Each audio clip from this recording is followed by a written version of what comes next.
এবছরের শেষে ভোট হতে পারে কলকাতা এবং হাওড়া পুরসভায়। দুই পুরসভা জয়ের লক্ষ্যে পুজোর আগে থেকেই ঝাঁপিয়ে পড়ল বিজেপি।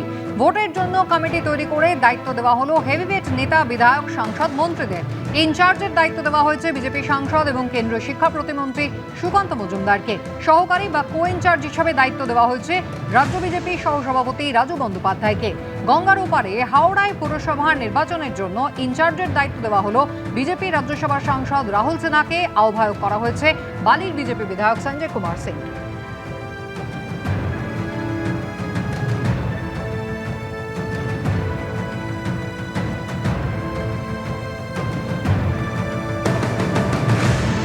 প্রাক্তন তৃণমূল কাউন্সিলরের বিরুদ্ধে জোর করে ফ্ল্যাট দখলের অভিযোগ করে মুখ্যমন্ত্রী জনতার দরবারে পৌঁছলেন বাঙুরের বাসিন্দা। ফ্ল্যাট কেনার পর তার অজান্তেই অন্যের নামে রেজিস্ট্রি করে দেওয়া হয়। প্রাক্তন তৃণমূল কাউন্সিলরের বিরুদ্ধে এই অভিযোগ করেছেন তিনি। আমি একটা ফ্ল্যাট নিয়েছিলাম 2012 সালে। তো আমার ফ্ল্যাটটা মৃগাঙ্ক ভট্টাচার্য তখন ওখানকার কাউন্সিলর ছিলেন, আর ওনার পিএ ছিলেন অতীন কুমার রায়। কোন পার্টি? তখন তৃণমূল করতেন।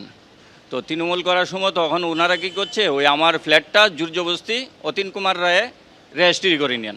করে নিয়েছে মানে আপনার অজান্তে? আমার অজান্তে। ফ্ল্যাটটা আপনি কিনেছেন? ফ্ল্যাটটা আমি কিনেছি, আমার সাথে এগ্রিমেন্ট হয়েছিল, সব কিছু হয়েছে, আমি চেকে পেমেন্ট করেছি, সব কিছু আমাদের সিএমের কাছে জানাতে। তো এখন দেখি কি হয়। প্রথম কথা, এইসব ভিত্তিহীন কথার কোনো উত্তরই হয় না।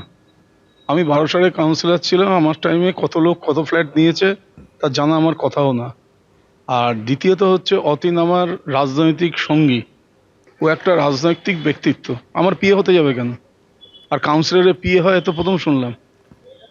আসলে এসব অভিযোগ ভিত্তিহীন অভিযোগ।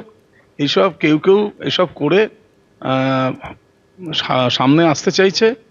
তো আমি মনে করি এসব মানে একেবারেই অবান্তর এবং ভিত্তিহীন কতগুলো কথা। জনতার দরবারে এসছে, জনতার দরবারে বিচার করবে কার ফ্ল্যাট কে নিয়েছে। এটা হতে পারে কখনো? রেজিস্ট্রি বলছে জোর করে রেজিস্ট্রি করা হয়েছে। আমি শুনলাম যে রেজিস্ট্রি কখনো জোর করে হয়? সরকারি রেজিস্ট্রি? সব ভিত্তিহীন কথা, এসব কথা উত্তর দেওয়ার কোনো মানেই হয় না।